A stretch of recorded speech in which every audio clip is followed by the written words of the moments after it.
യേശുവിൻ സ്നേഹം ആ മഹസ്നേഹം ആഹാദോർക്കുമ്പോൾ എന്തോരാനന്ദം. യേശുവിൻ സ്നേഹം ആ മഹസ്നേഹം ആഹാദോർക്കുമ്പോൾ എന്തോരാനന്ദം. അബ്രഹാമിൻ ദൈവം ഏലിയാവിൻ ദൈവം ഈ പാപിയാകും എന്നെയുമേ തേടി വന്ന സ്നേഹം. അബ്രഹാമിൻ ദൈവം ഏലിയാവിൻ ദൈവം ഈ പാപിയാകും എന്നെയുമേ തേടി വന്ന സ്നേഹം. ഈ പാപിയാകും എന്നെയുമേ തേടി വന്ന സ്നേഹം. യേശുവിൻ സ്നേഹം ആ മഹസ്നേഹം ആഹാദോർക്കുമ്പോൾ എന്തോരാനന്ദം. വേഗം വരുന്ന നമ്മളുടെ കർത്താവായ യേശുക്രിസ്തുവിൻ്റെ ധന്യനാമത്തിൽ എല്ലാവർക്കും സ്നേഹവന്ദനം.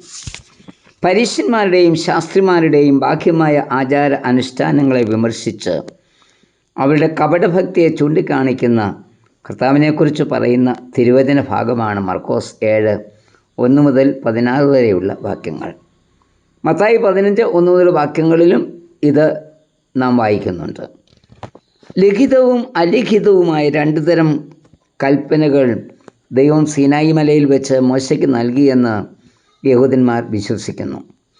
പഴയ നിയമ കൽപ്പനകളെല്ലാം തന്നെ ലിഖിത ഗണത്തിൽ ഉള്ളവയാണ്. എന്നാൽ എഴുതപ്പെടാത്തതും വായ്മൊഴിയായി കിട്ടിയതും പിന്നീട് എഴുതി ഉണ്ടാക്കിയതുമായ പാരമ്പര്യ രേഖകളും അവർക്ക് ഉണ്ടായിരുന്നു. ഈ പാരമ്പര്യ രേഖകളെ തൽമൂദുകൾ എന്നാണ് അവർ പറഞ്ഞിരുന്നത്. ലിഖിത പ്രമാണങ്ങളെക്കാൾ അവർ വിലമതിച്ചിരുന്നത് പാരമ്പര്യ രേഖകൾക്കായിരുന്നു. ഈ വിധത്തിൽ ഉള്ള ഒരു പാരമ്പര്യ രേഖയിൽ ഒന്നാണ് നമ്മുടെ വായനാഭാഗത്ത് പറഞ്ഞിരിക്കുന്ന കഴുകൽ നിയമം. ഈ നിയമം ശിഷ്യന്മാർ ലംഘിക്കുന്നു എന്ന് പരാതി പറഞ്ഞുകൊണ്ട് പരീശന്മാർ കർത്താവിൻ്റെ അടുക്കൽ നിൽക്കുകയാണ്. ഈ കഴുകൽ നിയമപ്രകാരം ചന്തയിൽ പോയി വരുന്നവർ ആഹാരത്തിന് മുൻപ് കുളിക്കണം. മനുഷ്യൻ മാത്രമല്ല, ഉപയോഗിക്കുന്ന പാത്രങ്ങളും കഴുകണം. ഈ നിയമങ്ങൾ യേശുവും ശിഷ്യന്മാരും ലംഘിക്കുന്നു എന്ന പരാതി. ദൈവിക നിയമത്തെക്കാൾ പാരമ്പര്യങ്ങളെ ഉയർത്തിപ്പിടിച്ച പരീശന്മാരെ കർത്താവ് ഇവിടെ വിളിക്കുന്നത് കപടഭക്തിക്കാർ എന്നാണ്.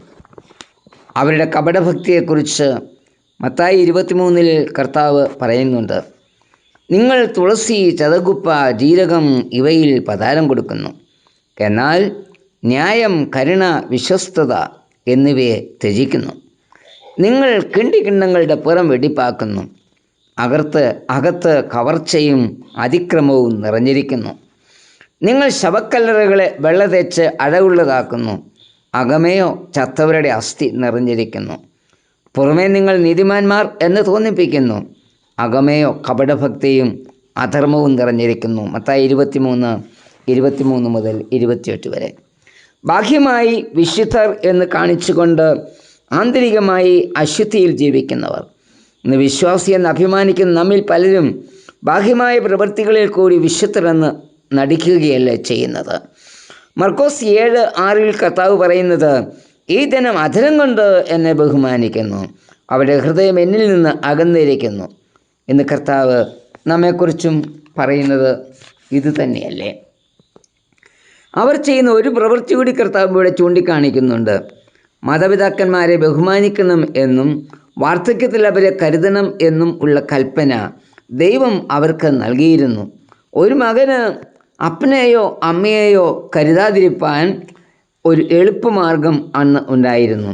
അതായത് മാതാപിതാക്കന്മാർക്കായി നൽകേണ്ടവയെ മാറ്റിവെച്ച് ഖുർബാൻ എന്ന് പറയുക. 7:11. ഖുർബാൻ എന്നതിന് ദൈവത്തിനുള്ള വഴിപാട് എന്ന് അർത്ഥം. അങ്ങനെ പറഞ്ഞ് മാറ്റിവെക്കുന്നവ പിന്നീട് മാതാപിതാക്കൾക്ക് നൽകേണ്ടതില്ല. എന്നാൽ ആ മാറ്റിവെക്കുന്നവയെ അവർ ദൈവത്തിനും വഴിപാടായി നൽകാറില്ല. ഈ വിധത്തിൽ മാതാപിതാക്കന്മാരെ ബഹുമാനിക്കാതെയും കരുതാതെയും ഉള്ള അവരുടെ പ്രവൃത്തി ദൈവത്തെ വ്യർത്ഥമായി ഭജിക്കുന്നതിന് തുല്യമെന്ന ഇവിടെ കർത്താവ് പറയുന്നത്. ഈ വിധ വ്യർത്ഥമായ ആരാധനയല്ലേ നാമും നടത്തുന്നത്?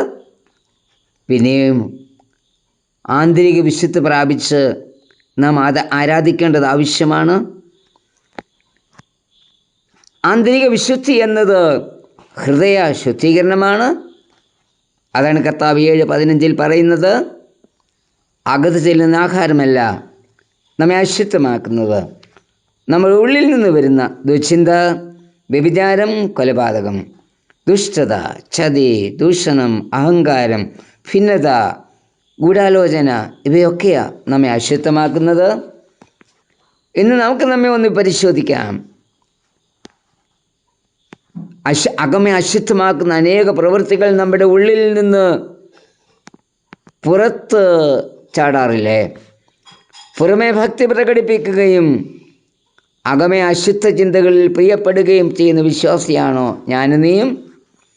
നാം പലരെയും ചതിച്ചിട്ടില്ലേ? പലരോട് അഹങ്കാരത്തോട് സംസാരിച്ചിട്ടില്ലേ? മറ്റുള്ളവർക്കെതിരായി ഗൂഢാലോചനയിൽ പങ്കുചേർന്നിട്ടില്ലേ? മറ്റുള്ളവർ നന്മയെ കണ്ട് കണ്ണുകടിച്ചിട്ടില്ലേ? ദൈവത്തിന് ഇഷ്ടമില്ലാത്ത എത്ര പ്രവൃത്തികൾ നമ്മൾ ചെയ്തിട്ടുണ്ട് അല്ലേ? ഇതിന് മാറ്റം സംഭവിക്കണം. അതിനിപ്പോൾ നമ്മളുടെ ഹൃദയത്തിന് തന്നെ മാറ്റം സംഭവിച്ചേ മതിയാകൂ. ഒരു ഹൃദയ ശസ്ത്രക്രിയ തന്നെ നമ്മിൽ നടത്തണം.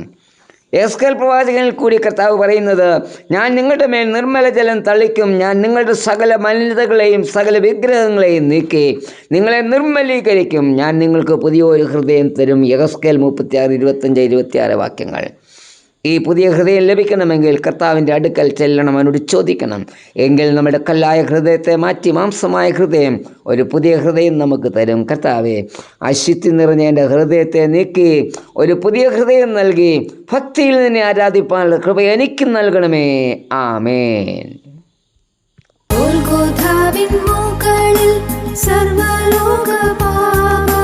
പരിഹാരമായി തൂങ്ങി മരിച്ചുയർത്തോരു സ്നേഹം, ഗോൽഗോഥാവിൻ മുകളിൽ സർവ്വലോക പാപ പരിഹാരമായി തൂങ്ങി മരിച്ചുയർത്തോരു സ്നേഹം, പരിഹാരമായി തൂങ്ങി മരിച്ചുയർത്തോരു സ്നേഹം, യേശുവിൻ സ്നേഹം, ആ മഹൽ സ്നേഹം, ആഹാ അതോർക്കുമ്പോൾ